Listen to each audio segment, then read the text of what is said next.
Hello, hello, hello, and welcome back to yet another college football video. I've been slacking, man. No videos in a week. I've spent so much time working. Okay, listen. So I got to this final part of the series, right? And it's the top six teams. And listen, all of these six teams, I really do believe like could win the national championship and shit. So it's like obviously I'm going to spend a lot of time researching and finding what I want to say about these teams, and that just took way longer than I expected. It took so long that let me bust out the notes here. I'm not gonna count them all for you, but I got what is it? This is like 15 pages right here, front and back, with notes on every single team I'm about to talk about today. I'm only going to do three. That's the thing. I got 15 pages for three teams. It ended up just being a goddamn script of what I wanted to say. So we're going to do my number six, five, and four today. And in 2 more days after this video comes out, I'll do my three, two, and one. I think that's a good way to break it up so that I don't spend a week to only upload one like 1 hour long video. You know what I mean? So I hope I explained that well. Anyways, I'm not going to waste any more of your time. Let's get right into it. Without further ado, my top tier of college football teams going into next season. You can see the tiers right there. My playoff contenders was the last video, but these top six guys, honestly, I expect this like a good amount of this top six. I expect the national champions to be from this group right here, honestly. Like I would have 95% confidence that the national champions next season will be from this group of six right here. All right, let's go. Number six, I got Missouri. Missouri was a massive feel good story last year. Okay, they finished 11 and 12, sorry, 11 and 2, and they even beat Ohio State by double digits in their New Year's Six bowl game.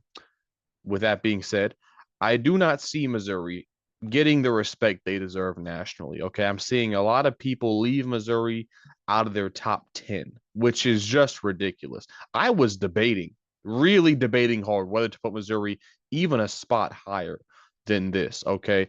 So I really do consider Missouri to be one of the best teams in the country.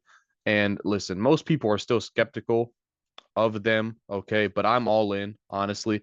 The potential Mizzou championship run is coming.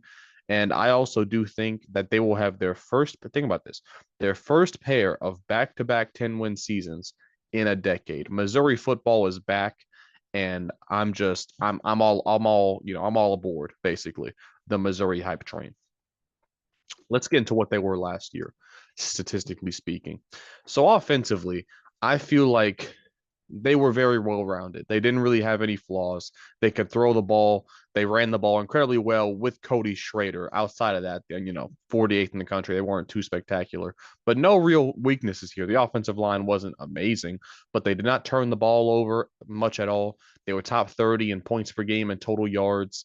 And defensively, they were pretty solid. So we're talking about completely well rounded here. Top 60 in every single category here, which I think is very impressive. They were top 10 in sacks per game in the country last year, 25th in points allowed. So honestly, a team with not a lot of flaws that played very good situationally. Let's take a look at the roster, who they bring back, and a couple key changes here. First up, let's look at Brady Cook. Okay, Brady Cook is one of the most slept on quarterbacks in the country. He comes back for his fifth year at Mizzou, and what I think is going to be his best year. Honestly, he has that sneaky white man mobility. Think Daniel Jones. You wouldn't look at him and expect him to be able to outrun anybody, but he is able to use his legs very well, unironically. He also does not turn the ball over much at all. And not to mention him, we have a good backup here in Drew Pine coming over from Arizona State, formerly of Notre Dame. So in terms of backup quarterbacks, honestly, people overlook that. But if you have a good backup quarterback, an experienced good backup quarterback, that actually could make a really big difference. Like, what if Brady Cook misses an SEC game against fucking Kentucky or South Carolina or somebody? You'd want a guy like Drew Pine in there over a lot of other teams' backups. So I actually like that pickup. this is the thing, replacing Cody Schrader, okay, it's not going to be easy. He was the heart and soul of the team. I think he was the best running back statistically in the entire SEC last year. So, not easy to replace that, but they got two new guys in town. Let me talk about them for you. Nate Noel, okay, he comes in from App State, okay. He had over 3,000 career rushing yards at App State, okay, on only 541 carries as well. So there's not a lot of wear and tear on him. I would be happy, honestly, if he was the new RB1. Okay. I would say, okay, he's obviously not Cody Schrader, but I like the addition. I think with a bigger role, he could be a well over 1,000 yard guy for Missouri. But he's not the number one because they also went out and brought in Marcus Carroll from Georgia State, close to me, who had this is the thing. He had almost 1,600 yards last season. Did Marcus Carroll. So Cody Schrader was a top 10 college football running back last year.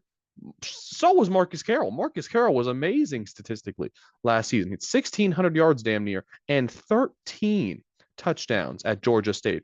So I love this new tandem that they have in town. And honestly, I think statistically, you take a look at what they were last year, 100 or sorry, 48th, tied for 48th with Brady Cook, Marcus Carroll, Nate Noel on paper. This is a top 20 run game in the country. So I think we're going to see massive improvements in their ability to run the football. Um, moving on to their wide receiver core. Okay, their top four receivers all come back, which I love. But I just it gives it that vibe that everybody's bought in. A couple of these guys probably could have went to play pro, but they decided to all return, and you can see why. Let's start off with Marquise Johnson. He had nearly 400 yards and three touchdowns last season. The man averaged 29 and a half yards per catch as a freshman. Keep an eye on him, one of the best deep threats in the entire country. Mookie Cooper, he had almost 450 yards on 36 catches last season. He returns as a potential starter. And Theo Weiss, he had almost 700 yards and six touchdowns last season. Very big for them to maintain him. He is going to be a key factor in this offense. So just think about what I just said there. I got three receivers for you, two running backs, and a good quarterback. Just that alone, I would consider this to be a 10-win caliber offense, right? But then we get to the guy that you've all been waiting for, Luther Burden. Let me flip the page just for Luther Burden, the betting favorite to win the Biletnikoff. I'm not sure about that, whether it's him or McMillan, but I'm pretty sure it's Luther Burden who was the odds-on favorite to win the Biletnikoff trophy for the best wide receiver in the country. As a true sophomore, the man had 93 touches, 1,243 yards, and nine touchdowns. One of the best receivers in the country. If he was eligible for the NFL, he would have went last season as a first or second round pick. He has to come back to play another year, and I think he's going to dominate yet again. He is a big play machine, a projected top 10 pick on everybody's draft board next year, and Missouri has him, and he's there to ball out next season. When I look at Missouri's offense, okay, they are in the same group as Kansas and Miami in terms of the most explosive offenses we've covered so far. And that's the trend. For every team in my top six, I have to love their offense. And it's not necessarily the breaking point because Miami and Notre Dame, both a part of my top eight. So my top eight teams, I'm absolutely in love with all of their offenses. And, maybe that's why I'm high on teams like Arizona, for example, definitely Kansas. It's if I feel like you have a next level offense, I'm really able to overlook some other flaws with this team. And Missouri on paper, I love their weapons across the board. I don't see a flaw in this offense.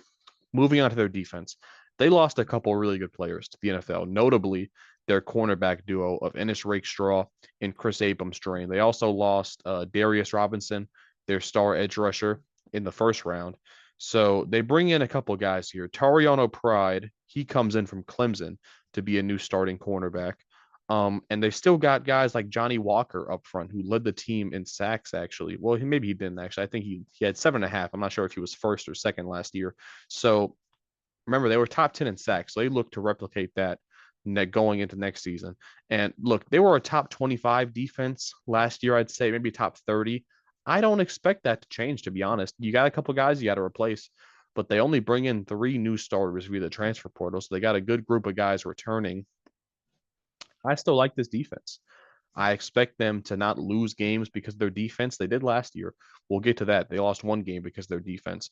But, situationally, I don't feel like they're going to be in a game where they cannot keep up scoring wise. So I like that a lot. Let's take a look at their schedule here.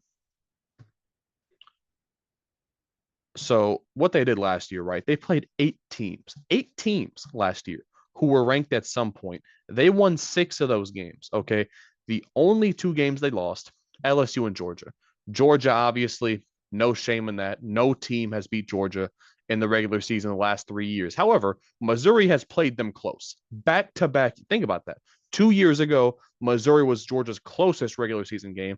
And last season in Athens, Missouri came in there and played them very close. In the LSU game, Missouri had that in their hands, but they made a key mistake in the fourth quarter. LSU capitalized, and Missouri let that game slip away to the eventual Heisman winner, Jaden Daniels. That was the game where their defense did not play good enough for Missouri to win the game, but it was still very, very close up until the very end. So the two games they lost, I'm not too upset with whatsoever. They absolutely dominated teams like Tennessee. I already mentioned they beat Ohio State. They had back-to-back wins over Kansas State and Memphis, which actually aged very, very well. So I love what they did last season, right? Looking at next year though, their schedule out of the top, I'll call it a top four in the SEC. We still have to get to the other three, but I think we know who they are, right? It's Georgia, Texas, and Ole Miss, right? Those are the top four. Missouri, Georgia, Texas, Ole Miss. Those, in my opinion, are the top tier, the cream of the crop in the SEC.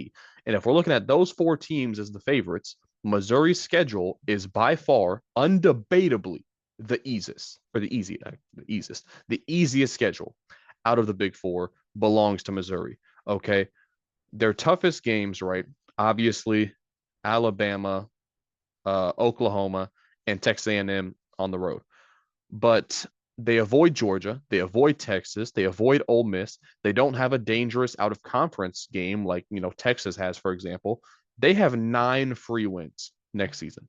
Arkansas, Mississippi State, South Carolina, Auburn, UMass, Vanderbilt, Boston College, Buffalo, Murray State. Their first 4 games are absolute layups. They do not play a tough game outside these top three, honestly. And they showed me that they can take care of business last season, even against teams like Kansas State, like against Tennessee. So I'm circling these top three are as the only games we have to worry about here. And let's get into it right here. Breaking down Missouri's 3 toughest games. Starting off, they travel to College Station for their first real test of the season. Okay.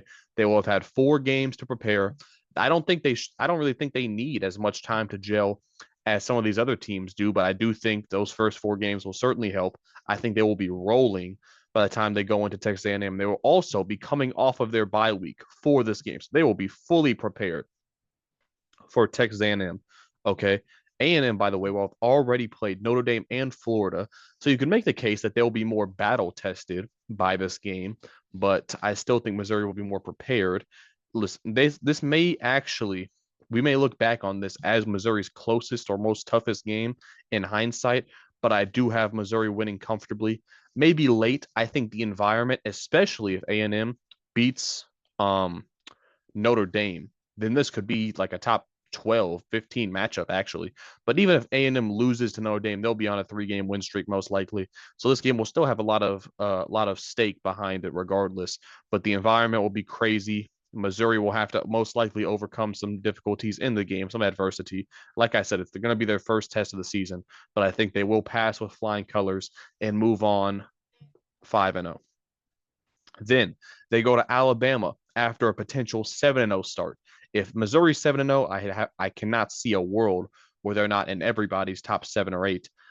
They will be heavily this game, sorry, will be heavily covered. Okay, because the only teams that we kind of see as can touch Alabama in the SEC are Texas and Georgia. Ole Miss has not done it. Missouri has not done it. Tennessee did it obviously 2 years ago.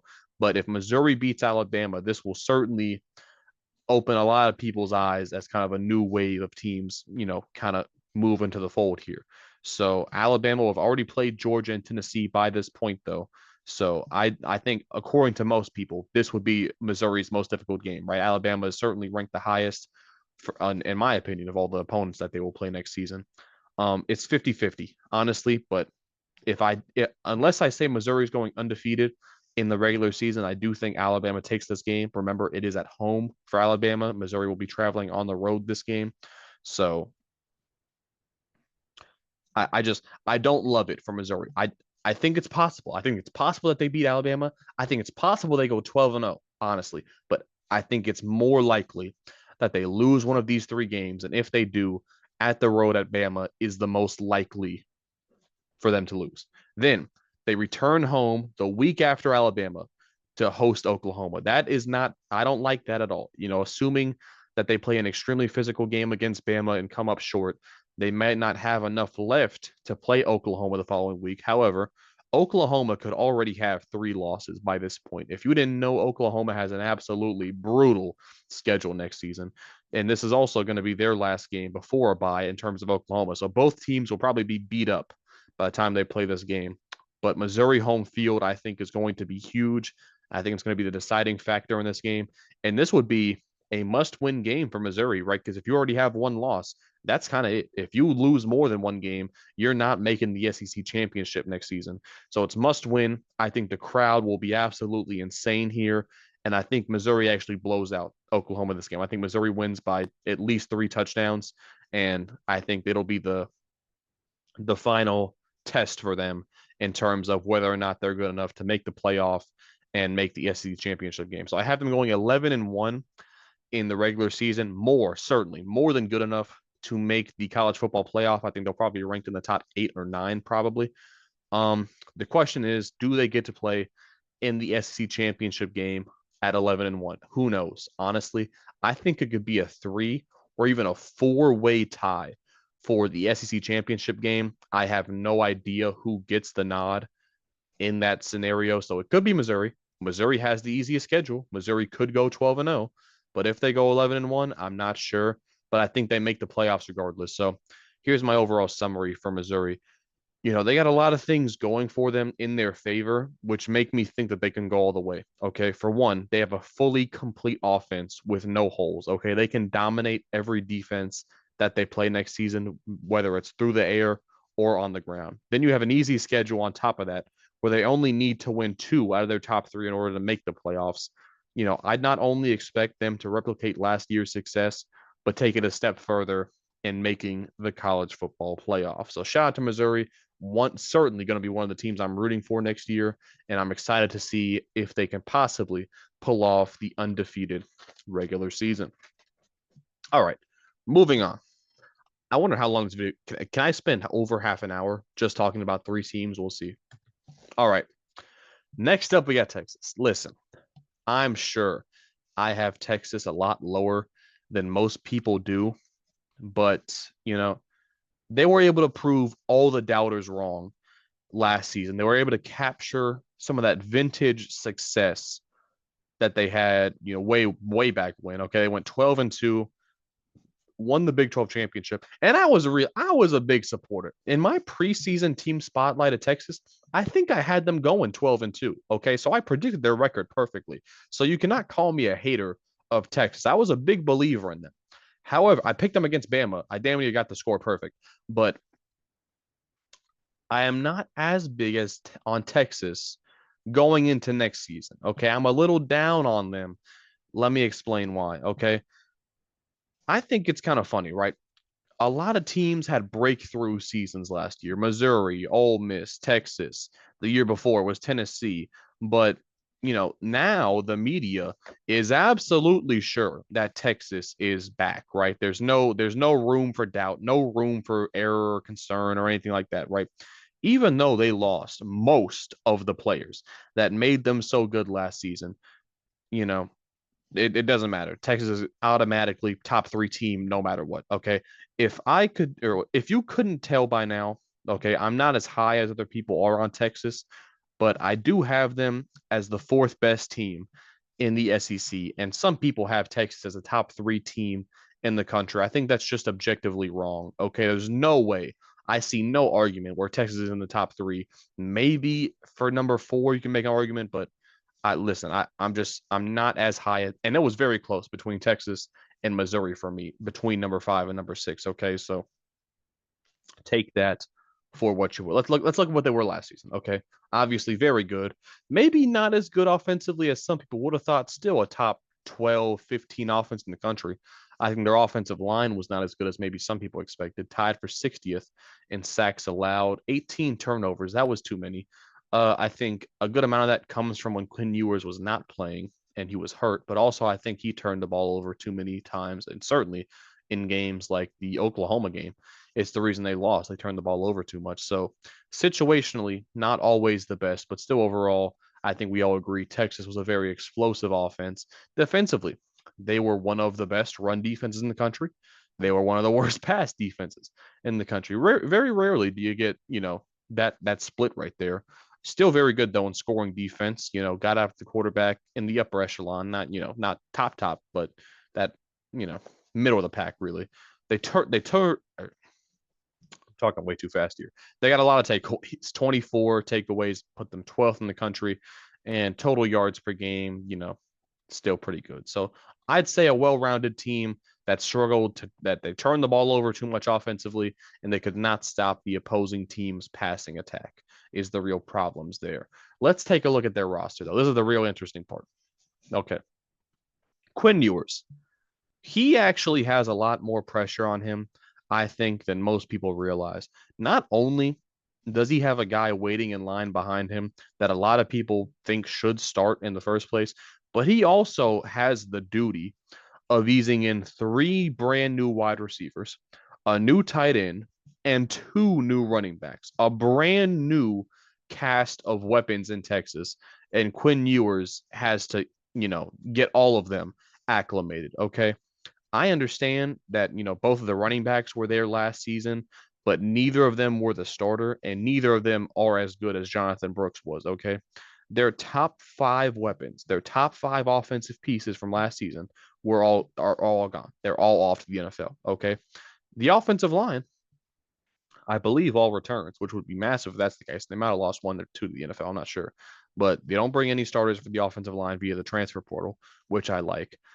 But I do expect Quinn Ewers to have his best season statistically. Okay. I don't expect Arch Manning to take over or anything like that.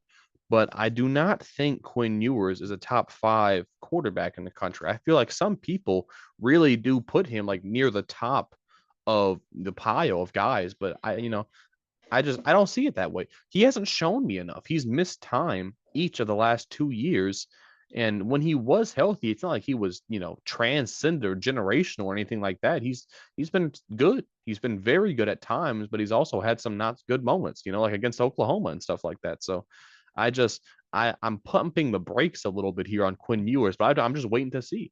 If he's healthy next season and he balls out, then sure, call him a top whatever quarterback. But up to this point, I'm not willing to say that Quinn Ewers is good enough to make all of this guy, all these guys around him better. So that's something I'm waiting to see. Their running back duo, CJ Baxter and Jaden Blue, okay? It's a good duo, but I'm afraid that because they don't have the big name guy, right? Bijan Robinson, Jonathan Brooks, I'm afraid that they might move away from the run game a little too much, get a little too comfortable throwing on third and short, throwing in the red zone and in my opinion, they should be pounding the rock just as much as they were last season. Silas Bolden, okay, he is a 150-pound, like 5'6" receiver from Oregon State, but he did have 830 yards and 7 touchdowns last year. I expect Steve Sarkisian to use him in some creative ways next season, and I don't really know what to make of him. He's kind of a guy where I just gotta wait and see how they use him. He could be 1,000-yard guy or a 500-yard guy. I'm really not sure yet. Matthew Golden comes over from Houston. He seems like the X factor for me. He had nearly 1,000 yards and 13 touchdowns in 20 games for them. Not sure. Maybe, if he builds that connection with Quinn Ewers, he could even be the number one for Texas, but I'm not too sure about that right now. And next up, we got Isaiah Bond. He comes in from Alabama. I feel like he probably will become Quinn Ewers' favorite target.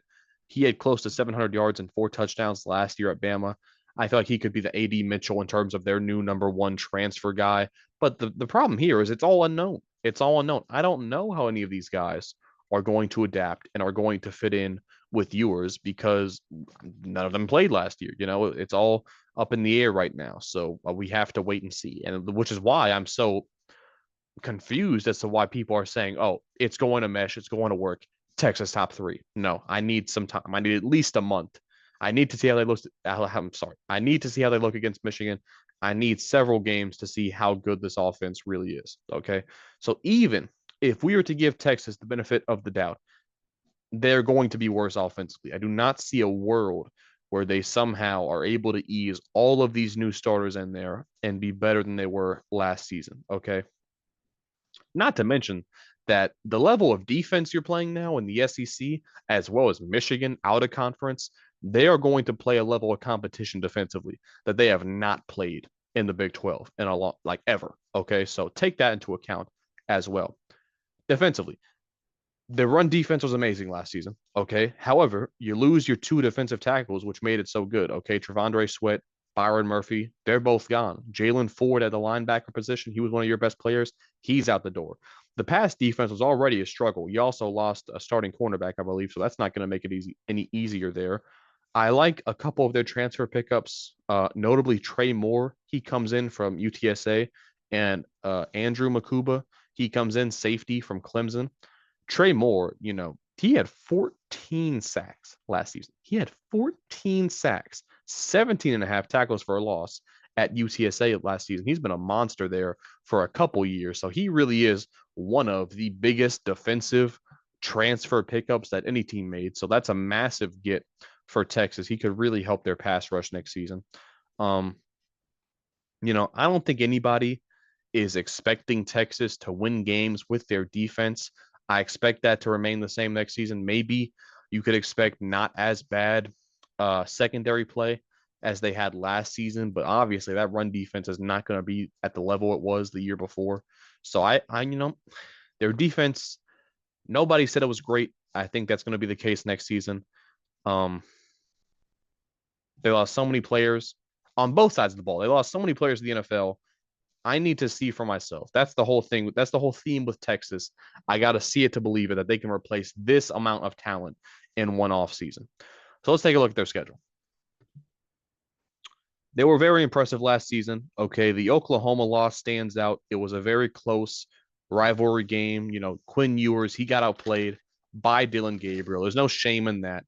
It was a close loss to a solid Oklahoma team. The Washington game, right? The secondary just got absolutely torched. Okay. They got down early so much that they could not dig themselves out of that hole, even though Washington tried to do it for them late in the game. They couldn't pull it off. And those are two not bad losses, honestly. They had 9 double-digit wins last season. They played 7 teams who ended up being ranked. Okay, they went 5-2 against those teams. A pretty light schedule considering the fact they played a conference championship, a playoff game, all that. So they took care of business though in a lot of their easier games. Next season, though, they play 8 teams who I expect them to beat comfortably. Okay. So similar to last season, not the most difficult schedule in the world. They play 4 teams, though, which I do think will give them some trouble. Let's get into that. Week 2 against Michigan. It is so massive. I could really make an entire 15-minute video about this game because whoever wins, it is going to shape the landscape of college football. Because if Michigan wins, they might be able to crack the 10-win mark and sneak into the college football playoff. If Texas wins, then everybody is screaming from the hilltops that they're going to win the SEC and they're the favorite. They should be the number one ranked team in the country. Okay. So the stakes are massive on both sides. The winner is going to be fast tracked into the college football playoff. But this is the thing. I really like Michigan's chances. Okay. I know I shit on them, earlier in this video, but it's almost like a perfect storm for them to pull off the upset here because I expect them to be underdogs in this game. They still have their aura. At least they will at this point, week 2. They'll still have the aura from last season. Okay. It'll be a 16-game winning streak by the time Texas rolls into town. They'll have home field advantage. The crowd will be absolutely insane. So Michigan has a lot of things going for them here. So, I expect Quinn Ewers to struggle against the Michigan defense. Okay, he will not have had enough time to gel with all of his new weapons here. But don't get me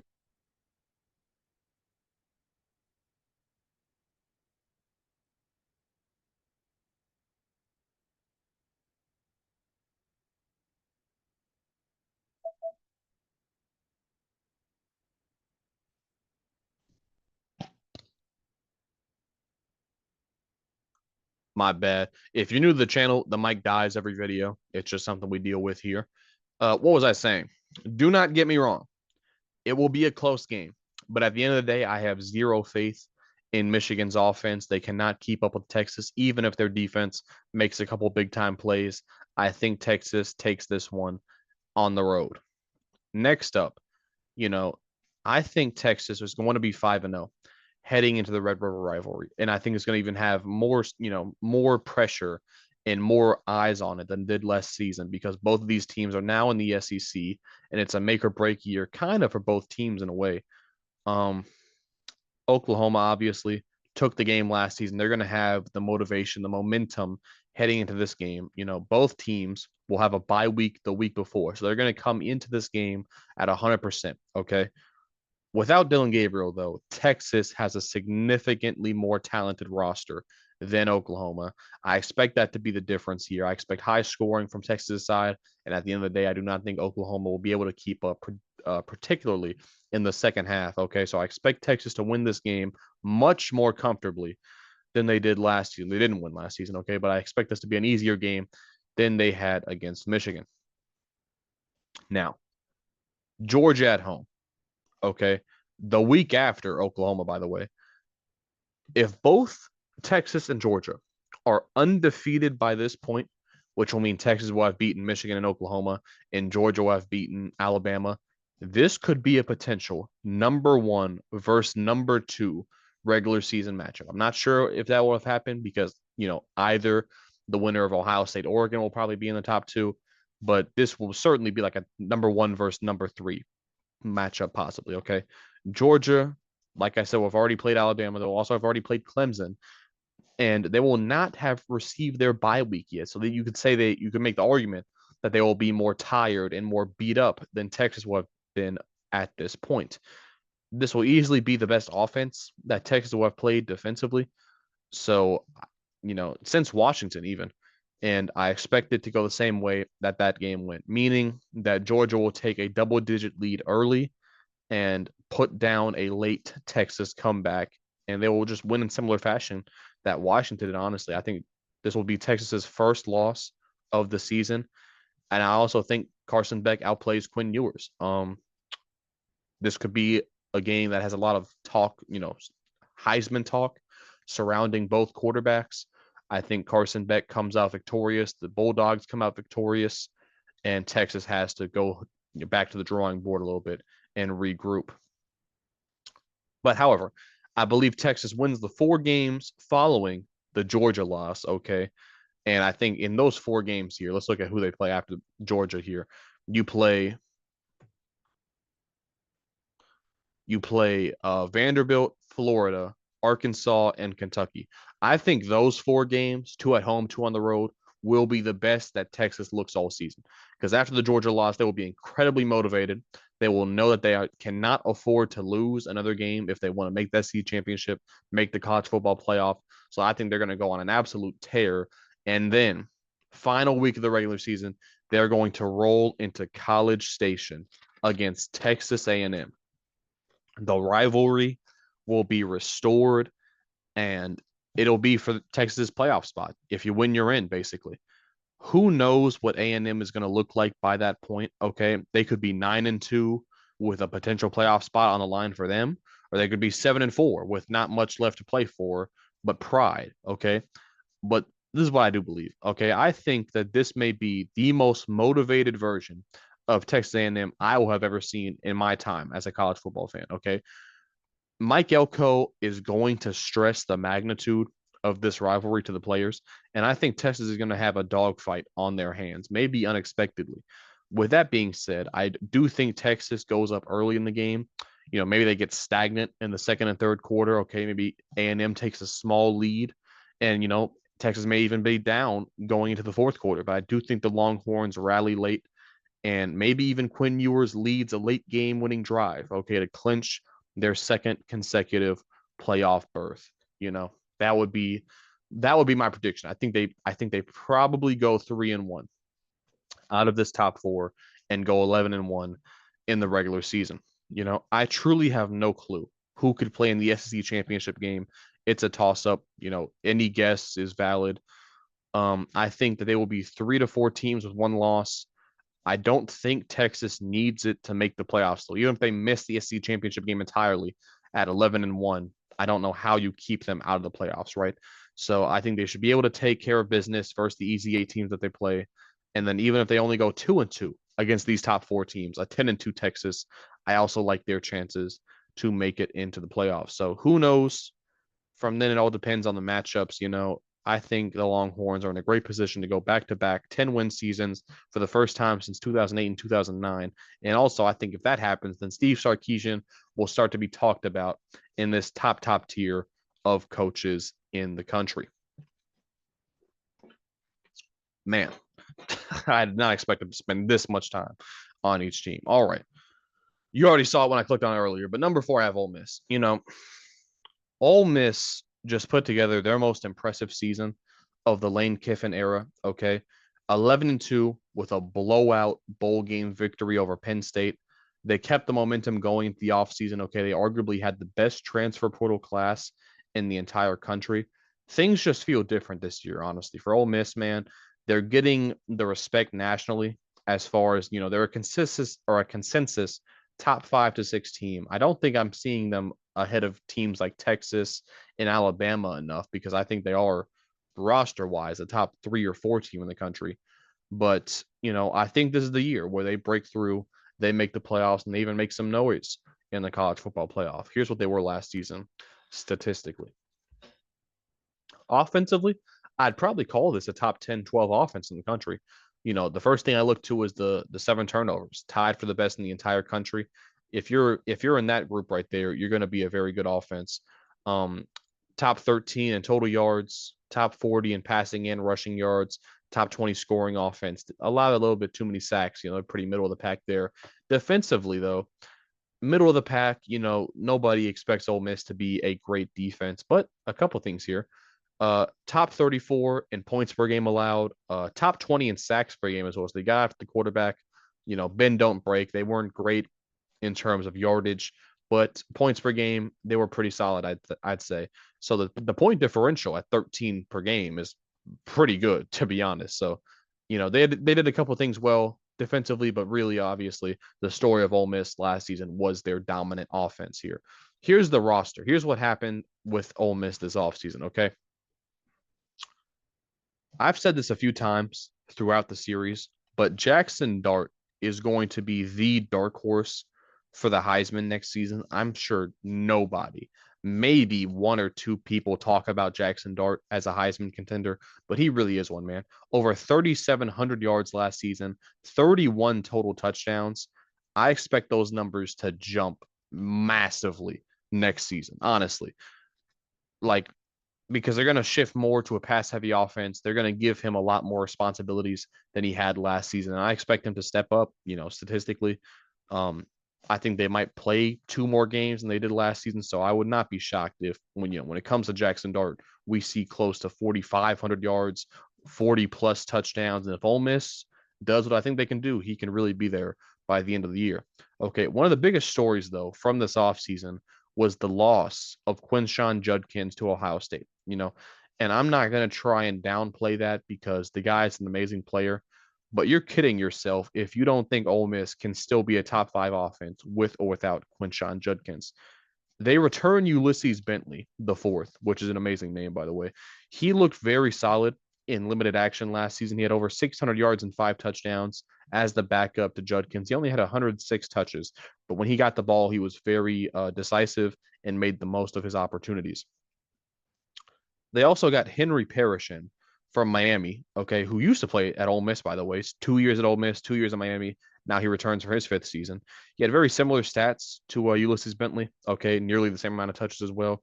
So a couple guys who were role players last season They bring those guys in. Here's a couple guys that's not showing on the depth chart. Okay, they decided to go out and get Logan Diggs from LSU, okay, formerly of Notre Dame. He's bounced around a couple times now.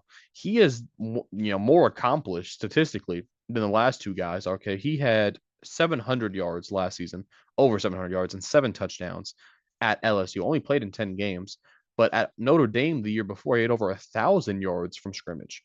So he's a guy who's has dealt with some injuries last season.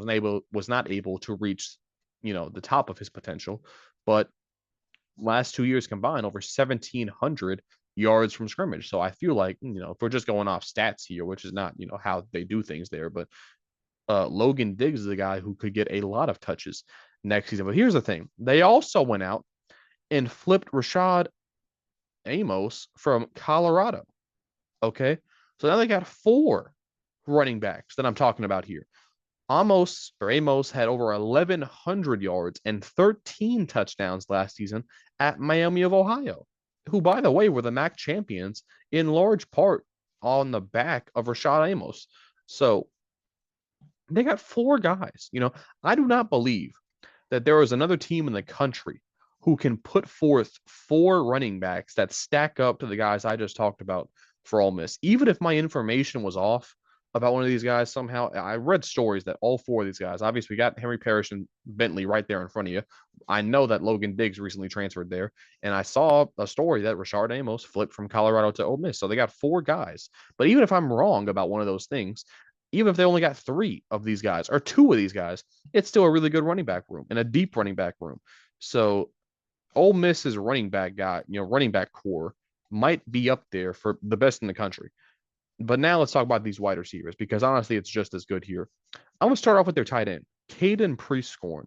I haven't talked about a lot of tight ends in this series, but Prescorn, he made some really big plays for Ole Miss last season. Okay, he had 449 yards and 4 touchdowns. Okay, 15 yards per catch. So it's rare to find a tight end who's able to stretch the field vertically like that and be a big play threat. Okay, so I like that a lot. Caden Prescorn, keep an eye out for him next season. Jordan Watkins returns. Okay, he had a breakout senior year. Okay. He had 53 catches, 741 yards, and 3 touchdowns. Okay. He's a super senior now entering his fifth year. And in terms of just wide receiver threes in the country, I'm not sure how many guys you could put forth that are better than Jordan Watkins. Okay. So I love that for Ole Miss's sake. Next up, we got Juice Wells. Okay. Antoine Wells, one of the biggest pickups in the entire transfer portal cycle. He had over 900 yards and 7 touchdowns 2 years ago at South Carolina, but he did miss nearly all of last season due to a foot injury, I believe. If I'm being totally honest here, I don't know how good this guy is because we've only really seen him play 1 year at the the Power Five level. Um, Ole Miss though, they don't really need him. Don't get me wrong, he's a valuable weapon, and I'm sure they benefit from having him. But even if they don't, they're so deep offensively that if he's hurt or if he just doesn't pan out, like for example, Zachariah Franklin, you know, you're not really hurting that much because he's still got so much talent around him. Now let's get to their number one receiver. Okay, one of my dark horse picks as well for the Bolitnikov, Trey Harris. In the last 2 years, by the way, at two different schools, Ole Miss and Louisiana Tech, the man has had, 65 catches, 54 catches, 935 yards, 985 yards, 10 touchdowns, and 8 touchdowns. He's been very consistent over these last 2 years statistically, but from game to game, I don't feel like he is consistent enough. He's had games where he's had over 200 yards. He's had games where he has 4 touchdowns. But then he'll have other games where he kind of just doesn't, he kind of just disappears, does not step up like you would assume a number one receiver would step up. Okay. So I feel like he needs to do a better job of, even when he's not getting the ball as often, finding ways to contribute and making the most of his limited touches when other teams do, double team him or bracket coverage or put their best corner on Trey Harris. He needs to be able to play through adversity more often and make the plays even when he's not having 200 yards or 4 touchdowns here. So listen, I don't know if there's a team in the country whose offense I'm more in love with than Ole Miss, because all of these guys, even on their offensive line, they bring in three new starters via the transfer portal. I'm not in love with that, but I'm going to take Lane Kiffin's word on it that these guys are going to pan out here. I love Ole Miss's offense, honestly. Defensively here, they got six new starters defensively, which I don't mind. Okay, they were not great defensively last season. Some of these guys, though, in the front seven are flat out outstanding. Let's start off with Walter Nolan, who was like the number one player in his entire recruiting class, one of the top players in the transfer portal cycle. I think he had what is the number here? He had 4 sacks and eight TFLs last season at Texas A&M. He is a massive acquisition there in the middle of that defense, going to be massive for their run defense. Princely uh, Uman Melon comes from Florida. The man had 7 sacks, 11 and a half tackles for a loss. So there's two guys on the defensive line that are going to just be instant starters, day one upgrades over what they had last season. I love both of those acquisitions via the transfer portal. Chris Paul Jr. comes in from Arkansas. He was a very good linebacker, should also help with their run defense. He's entering his 4th year, by the way. The cornerback room is brand new. Okay. Um, Before I get to the cornerback room, Jared Ivey, the defensive lineman, he also returns from last season. He led the team in sacks last season with 5.5. So Ivey, Walter Nolan, and Princely Uman Milan is the trio I'm looking at on that Ole Miss defensive line to make a lot of plays next season. The cornerback room here is brand new. Okay. They got 3 new cornerbacks starting for them next season. So, that is not great. Listen, it could turn out well, but expect Ole Miss's secondary to get torched a few times next season. But I do love their front seven, like I said. I think Isaiah Hamilton actually comes in from Illinois, if I'm not mistaken. I think he was actually a really good cornerback there. So he might be their best cornerback going to next season. Let's take a look at their schedule. Last season, okay, they only had 2 losses. Okay, and both of those losses came to teams who finished in the top 5. Okay, so I'm not sure if anybody's going to necessarily blame them for losing to Georgia and Alabama. Now, the way they lost to both those teams, I feel like was pretty disappointing. Okay, because neither of those games were particularly close. They did play 7 teams who ended up being ranked. They went 5-2 in those games, and they did win 7 games as well by double digits. The LSU game, by the way, they had like fucking 700 or 800 yards in that game. So that was an amazing game they played last season. Going into next season, though, they have 9 games, which should not be particularly close at all. Furman, MTSU, Wake Forest, Georgia Southern, Kentucky, South Carolina. Their first 6 games are a breeze. Arkansas, Florida, Mississippi State. I'm penciling in all of those games as wins. Okay, but here's the thing though. They play 3 of my top 30 next season, and it's going to be pretty tough. Let's get into it. Ole Miss, they probably travel to LSU to Death Valley at 6-0. Okay. And if they are 6-0, they will almost certainly be ranked in the top 4 nationally. This will be the second game of a road trip for Ole Miss, and this will be the final game before their bye. So they probably will be pretty wore out by this point. LSU will be coming off their bye week, so they'll be fully prepared, and they may even be 5-0 themselves. So this could be a potential top 10 matchup in the SEC with a lot of eyes on it. Okay, I hope so because that'll make it even more entertaining. To be totally honest, I don't think there is any way that LSU can improve enough defensively to slow down Ole Miss for this game. Honestly, I think the Rebels they scored 55 points on LSU last season, and I think they could do it again. To be honest with you, I would be shocked if the combined score from this game and last game, Ole Miss doesn't score 100 on LSU in consecutive years combined. So I think they're going to dominate this game offensively. LSU may stay in it for a quarter or two, but in the second half, they're going to slow down, and Ole Miss is still going to be firing on all cylinders. So Ole Miss wins this game by 15 or more, in my opinion. After the LSU game, they get their much needed bye week, but then they head in to possibly a very tough environment. What am I saying? I'm completely lying to you. So they're going to be 7-0, possibly a top 3 ranked team, and then they host Oklahoma. Sorry, where they will be the raucous crowd that Oklahoma has to deal with. By the way, okay, this will be Ole Miss's biggest home game of the season to this point. Oklahoma will have already had their bye week, and like I said earlier, they could have multiple losses by the time they play Ole Miss. So this all factors in right to Ole Miss taking this game with ease, but I am worried to be honest with you. It just seems like the type of game where Ole Miss can't get a stop defensively, to be honest with you. I think Jackson Arnold, though, definitely rips the Oklahoma secondary apart. At the end of the day, though, I think Ole Miss wins a shootout here where both teams put up, high 30s, low 40s. But this would make Ole Miss 8-0 and then 9-0 following a possible, slaughter of Arkansas. And then we're going into what could possibly be one of the biggest regular season games of the season, a potential regular season playoff matchup against Georgia. This is going to be one of the most impactful games of the college football season next year. Um, a top three matchup, potentially. Both teams will be battle tested up to this point. Both teams will have already faced their adversities. But where Ole Miss has played Oklahoma and LSU, Georgia will have played Texas, Alabama, Clemson. So I feel like Georgia, they'll just be in the swing of things more than Ole Miss, I reckon. Ole Miss, they do have the home field. Okay, this is in Ole Miss. I think the crowd will be insane. I mean, this might be the most special type of environment that Ole Miss will have produced, maybe ever, honestly. I think this game will be closer than it was last season, certainly, but I'm really not sure certain. I think the winner of this game, pencil them in, as in the SEC championship game. Same for Georgia and Texas, honestly. But I just have so much respect for Georgia and the fact they have not lost a regular season game for 3 years in a row. Think about that. 3 years in a row, they have not lost a regular season game.